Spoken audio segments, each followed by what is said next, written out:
Hey guys, Cliff here, Curry Custom Cutlery. We've got a high-end wood chisel. This is part of a set. It's from the Czech Republic. They're a beautiful set. They'd never been sharpened before.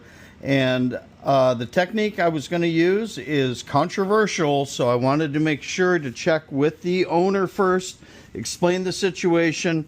He's aware that oftentimes you'll use whetstones with a jig, and he was preferring to actually have a micro bevel. So what I'm going to do is I'm going to sharpen these on a belt, on a platen. They're going to be flat. They're not going to be whetstone flat.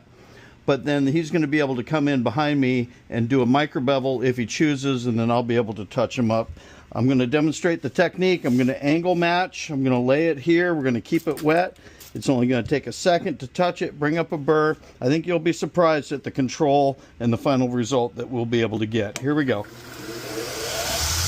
First thing I do is I'll set it down,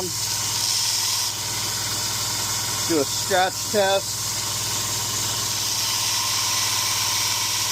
The minute I see a burr go all the way across, and I make sure I got a clean grind, you stop. And then you come over here. Maybe I'll do just a little bit more here.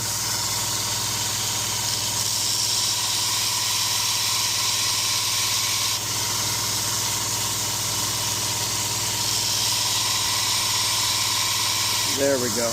Now we got a clean grind. Then you come from the back. I'll move that burr to the front, and then I'll satin polish that flat surface.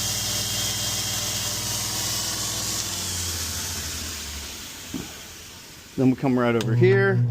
I'm going to move that burr back to the front again, and then remove the burr while I'm satin polishing at a finer grit. This is the 600 grit wheel. And then we'll come over here, hit it from the back, and we'll come in on that face.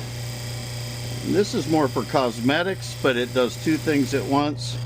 I'll make sure to lightly buff that final edge,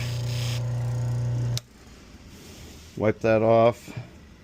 What we have is a almost perfect mirror polished edge.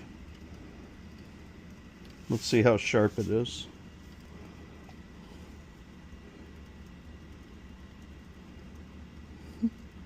Just touch the hairs and they pop right off.